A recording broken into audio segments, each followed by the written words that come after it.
Masuk akal ke tak Mazda MX-30 ni? Memang tak masuk akal, tapi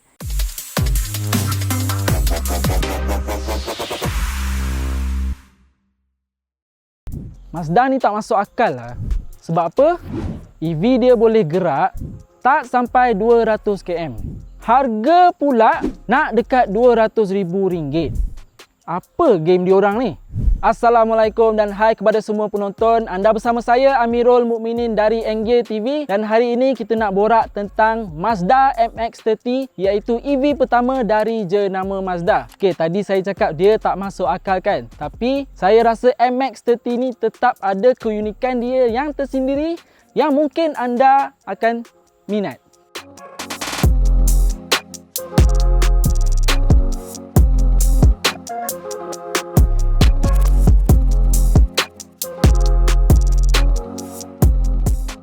Baik, kita tengok dia punya design. Kalau anda perasan, MX-30 ada iras CX-30 sebab dia dibina menggunakan platform Skyactiv yang sama. Tapi MX-30 sebagai sebuah EV, saya rasa dia nampak lebih futuristik dan moden dengan lampu rekaan yang tajam macam ni, and then kita ada rim 18 inci. Lepas tu dia punya roofline pun kalau anda perasan ala-ala kereta coupe. Tapi sebenarnya yang saya paling nak tunjuk kepada anda adalah rekaan pintu dia. Sekali imbas tengok macam biasa, tapi sebenarnya dia buka macam ni.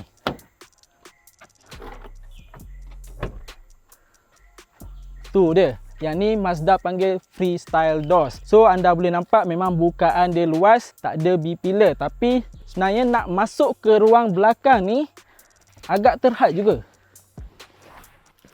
Saya yang berbadan kecil ni pun ruang kaki dan ruang kepala agak limited.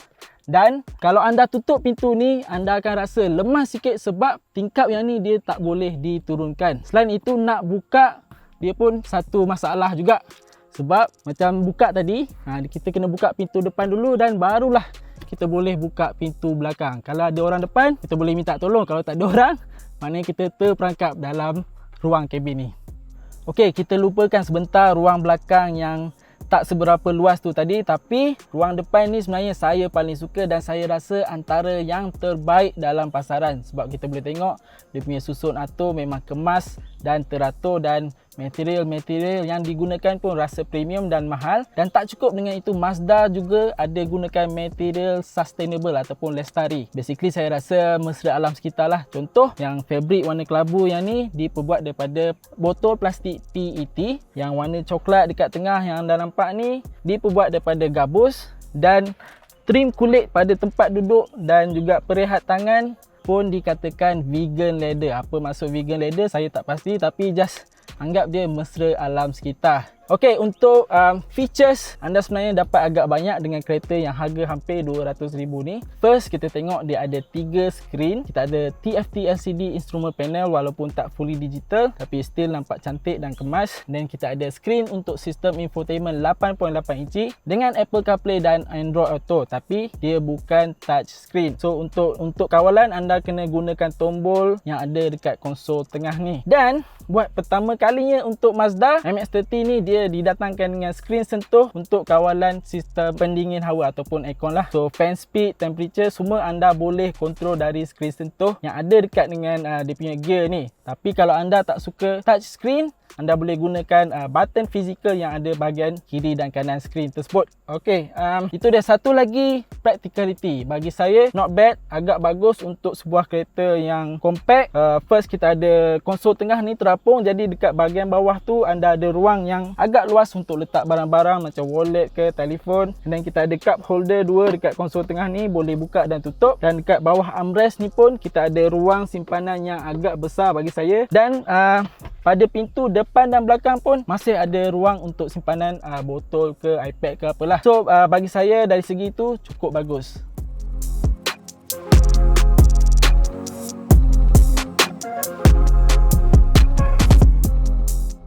Baik, kita dah sampai ke bab driving impression MX-30. Saya cerita sikit lah dia punya powertrain. MX-30 ada satu motor elektrik saja pada aksel depan, menghasilkan 143 horsepower dan 271 Nm torque. Kalau nak dibandingkan dengan EV lain, angka tu tak ada wow factor lah. Performance dia pun sebenarnya biasa-biasa saja. Pecutan 0 hingga 100 km sejam dalam 9.7 saat dan top speed hanyalah 140 km sejam. Untuk bateri pula, dia guna bateri lithium ion berkapasiti 35.5 kWh. Macam saya cakap tadi, range yang dia boleh offer hanyalah sekitar 199 km sahaja. Itu pun range on paper ya. Kena ingat, range on paper dalam dunia sebenar, saya boleh kata kalau dapat 160, 170 km pun kira dah cukup bagus. Sebab macam kita tahu EV ni range dia bergantung pada faktor luaran jugalah, macam gaya pemanduan kita, trafik dan sebagainya. Kenapa Mazda ni dia buat EV pertama dia ni boleh offer range bawah 200 km. Sedangkan kalau kita tengok EV lain yang ada kat market sekarang yang harga lebih murah ataupun lebih kurang sama, dia boleh offer range yang sampai 300, 400, 500 km pun ada. So kenapa? Mazda ni memang dia pelik sikit lah. Tapi apa yang saya tahu, MX-30 ni sebenarnya dibangunkan untuk penggunaan dalam kawasan urban terutamanya. Selain daripada tu, penggunaan bateri yang ringan ni juga dia cara tak langsung lah dia ada kelebihan dari segi efisiensi, iaitu kecekapan penggunaan tenaga dan juga orang kata dari segi performance, terutamanya handling. So bila bercakap pasal handling, bila saya dah bawa MX-30 ni untuk beberapa jam, memang tak boleh dinafikan, memang sebenarnya dia sedap. Boleh layan corner laju sikit macam biasa. And then dia punya response steering pun not bad, memang responsif pada kita punya input. Kita gerak kiri sikit, boleh rasa body pun ikut. Gerak kanan sikit, boleh rasa dia responsif. Kalau anda pernah bawa mana-mana model Mazda yang ada orang kata G vectoring control tu, saya rasa anda tak kecewalah dengan performance handling MX-30 ni. Okey, kalau kita fikir kalau kita tengok balik, dia tak ada power tapi handling sedap. So dia punya kata konsep ataupun prinsip dia tu tak lari jauh kalau nak dibandingkan dengan MX-5 ataupun Miata. Sebab MX-5 ni engine dia sebenarnya tak power sangat, NA je, tak ada turbo. Tapi handling dia memang orang kata tip top lah. Kalau anda tanya siapa-siapa yang pernah bawa Miata ataupun ada model ni, memang confirm dia akan pujilah dia punya handling. So bagi saya nampak MX-30 ni dari segi tu dia ada persamaan sikit dengan Miata. Dia tak ada power, tapi kalau anda nak layan corner kan, kereta ni memang tak mengecewakan. So itulah dia sebenarnya Mazda. Okey, sebelum saya terlupa, dari segi safety. Okey, takkan handling je sedap kan, safety tak ke mana, tak best juga. Okey, dengan MX-30 ni dia didatangkan dengan iActive Sense yang ada ciri-ciri macam smart brake support, lepas tu ada front and rear cross traffic alert, lepas tu ada lane keep assist, lane departure warning, driver attention alert, blind spot monitor dan macam-macam lagi lah. So dengan harga dia yang sampai nak dekat sampai 200,000 ni, dari segi keselamatan anda tak perlu risau. Bagi saya cukup lengkap.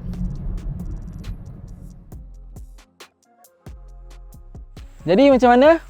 Masuk akal ke tak Mazda MX-30 ni? Kalau kita tengok pada harga dan range yang ditawarkan, memang tak masuk akal. Tapi kita tengok features, design dia yang premium, lepas tu pintu macam kereta RX-8, lepas tu ruang dalaman dia yang material premium, lepas tu ada material sustainable, ciri keselamatan yang cukup lengkap. Rasa-rasa macam mana? Okey tak dengan harga 199,000 tu? Kalau tanya saya, not bad. Tapi apa-apa pun terpulang pada anda lah. Kalau dah minat, beli je lah. Sebab duit korang kan. Okey, rasanya itu saja untuk Mazda MX-30. Terima kasih kerana menonton. Macam biasa, tekan like, share dan subscribe. Dan untuk berita lanjut, layari enggear.tv. Kita jumpa lagi.